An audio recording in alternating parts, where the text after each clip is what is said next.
Salut les amis, c'est Samuel, on se retrouve pour une nouvelle review, c'est Negan Walking Dead, c'est de la marque 3-0, on est parti pour la review.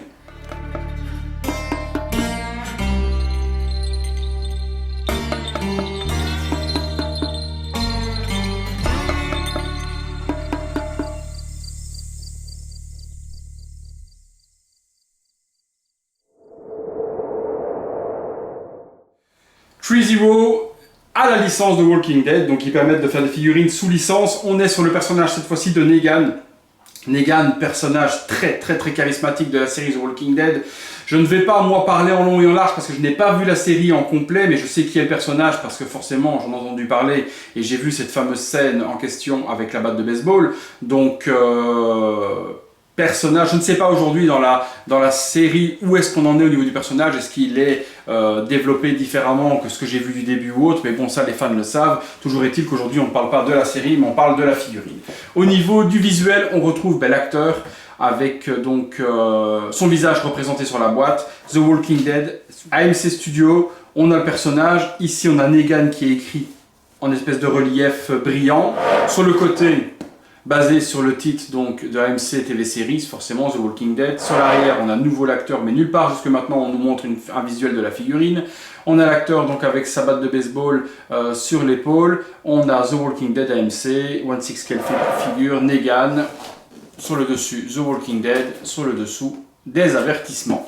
La boîte s'ouvre. La boîte est très petite, hein, comme vous pouvez constater par rapport aux boîtes qu'on a l'habitude de voir chez Hot Toys et autres. Ici, c'est le strict minimum. Hein. C'est vraiment la boîte très petite, type boîte à bouteille de vin, qui va s'ouvrir quand même sur un visuel où on retrouve Negan avec sa batte de baseball et une espèce de grillage ou autre qui doit sûrement faire référence à la série. Et puis on voit la figurine qui se trouve à l'intérieur. Et bien, on va ouvrir ça et on va découvrir ça ensemble. À tout de suite. Alors la boîte s'ouvre sur le dessus, on retrouve le plastique qui contient la figurine. Je tiens à remercier mon ami Kevin qui m'a prêté deux figurines, celle-ci et celle de notre ami Daryl Dixon de chez 3-0 également, pour vous faire découvrir la review. Donc merci mon Kev de m'avoir prêté cette figurine en question pour la chaîne YouTube. Alors, je vais vérifier avec vous tout ce qu'il y a. Ouais, des accessoires, on va regarder tout ça ensemble. Alors, là il y a que la figurine, donc ça on va regarder tout de suite après. On va la poser sur le genou en attendant. On va regarder les accessoires qui sont fournis avec. Bon, maintenant c'est pas 1 million d'accessoires, hein, je suppose que l'on doit avoir. Alors, la fameuse batte de baseball avec les fils barbelés tout autour. Je reviens plus sur le nom de la batte, mais bon, vous m'en excuserez. Donc fils barbelés mais qui sont sculptés ici, vous voyez les fils sont sculptés dessus. On a la batte un petit peu rougeâtre, très jolie réalisation. Deuxième chose, on a une batte sans fils barbelés et de quoi crafter sa batte soi-même. Ok, c'est pas mal ça. On a donc après la batte du fil de fer qui permet à ce moment-là d'entourer, de prendre des petits morceaux de fil de fer et de les tourner pour venir faire les pics réellement de la batte de baseball. Donc fil de fer pour la crafter soi-même, vous enroulez et puis dans chaque petit morceau, vous prenez avec une petite pince coupante et vous allez les tourner pour faire justement les crochets du fil barbelé. Donc ça c'est plutôt ingénieux, il faut savoir le faire. Il ne faut pas se blesser en le faisant parce que ça peut rentrer dans les doigts, mais je trouve ça bien pensé, je trouve que c'est bien pensé. On a une hache. Les accessoires sont pas faciles à attraper.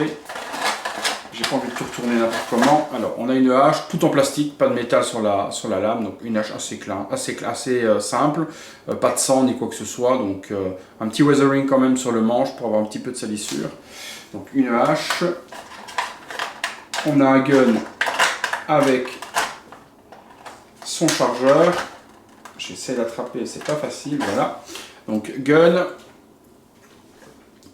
avec la partie coulissante donc, et démontable également, et la partie donc chargeur qui peut se mettre sur le dessous avec une petite gravure sur la crosse. Ouais, plutôt bien réalisé aussi.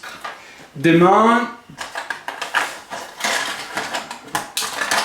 il y a un stylo qui doit faire référence également à la série, mais là vous m'en excuserez, je ne sais pas du tout à quoi correspond ce stylo, mais certainement à noter quelque chose sur un tableau ou autre. Donc il y a un tout petit stylo qui est fourni également.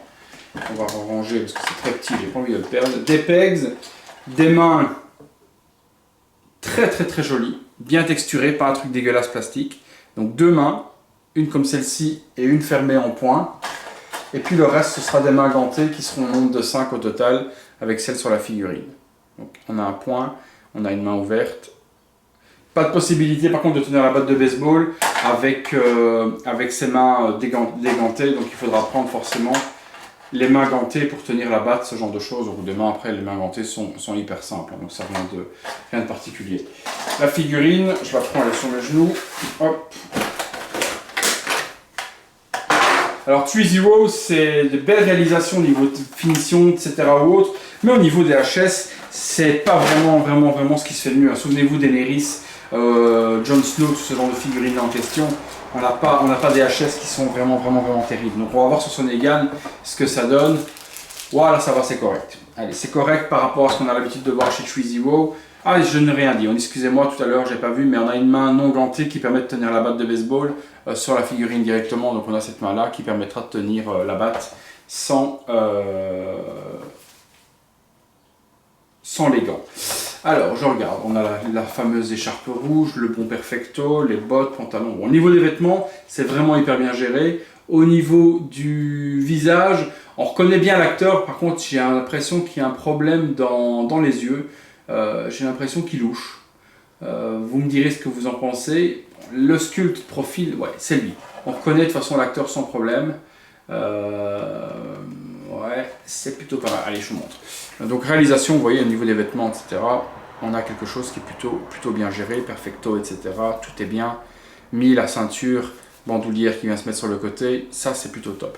Niveau du visage, voilà ce qu'on retrouve. Donc, oui, forcément, on reconnaît l'acteur. Et puis au niveau des yeux, je ne sais pas si c'est moi aussi à un petit truc, mais j'ai l'impression que cet œil-là part un peu en couille. Mais j'essaie de choper le regard. Mais voilà, c'est pas la qualité Hot Toys. Hein. Mais bon, après, il faut dire qu'au niveau des prix des figurines, c'est pas du Hot Toys non plus. Hein. Ce sont des figurines qui volent entre 120 et 150 euros. C'est pas du Hot Toys où on a 250, 300 euros. Hein. Mais ça fait le boulot. On reconnaît Negan sans problème.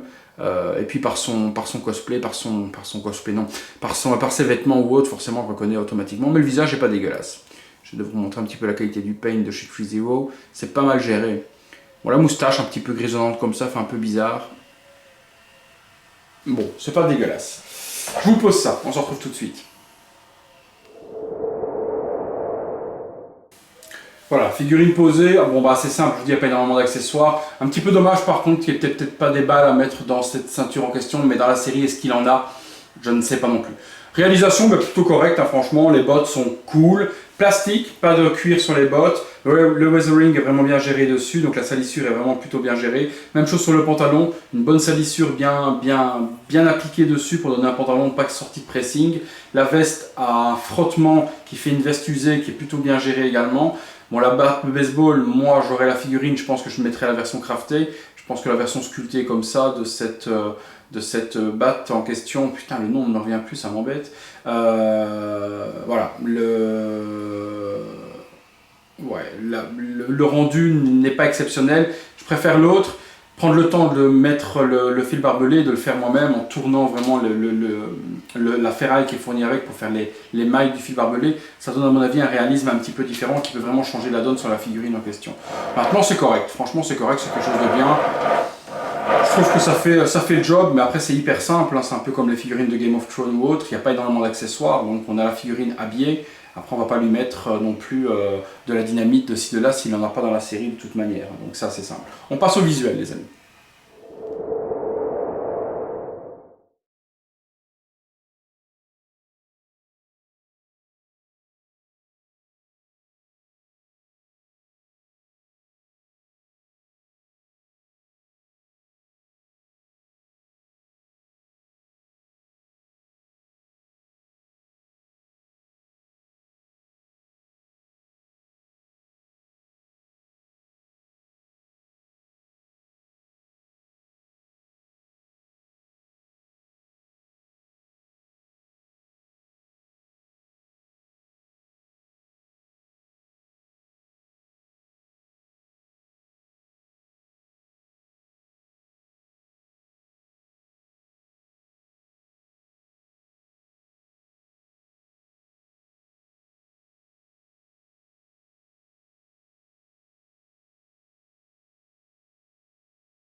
Voilà, conclusion sur ce Negan de Tree-Zero de la licence Walking Dead.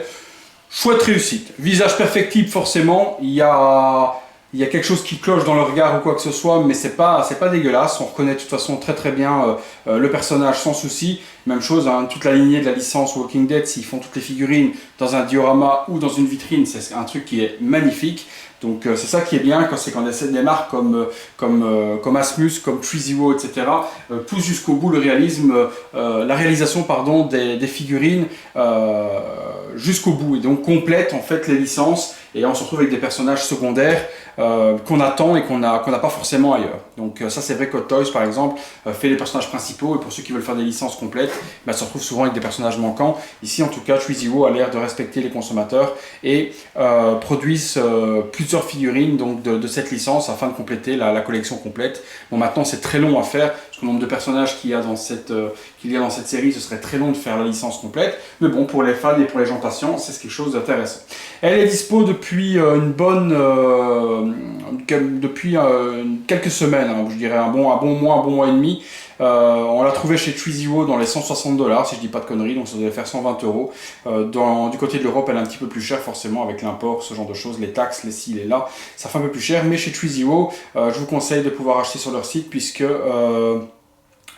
lorsque les envois sont faits directement par chez eux, il n'y a pas de douane, c'est bien géré ou autre, et on a des prix super intéressants, et puis on a des versions exclusives également sur le site de Tree-Zero que l'on n'a pas forcément dans les boutiques européennes. Voilà les amis, j'espère que ça vous a plu. Pour moi c'est un bon 8 sur 10 pour la figurine, elle est correcte, elle fait le job, le visage perfectible, mais le reste est plutôt appréciable. Voilà, à très bientôt les amis pour une prochaine vidéo.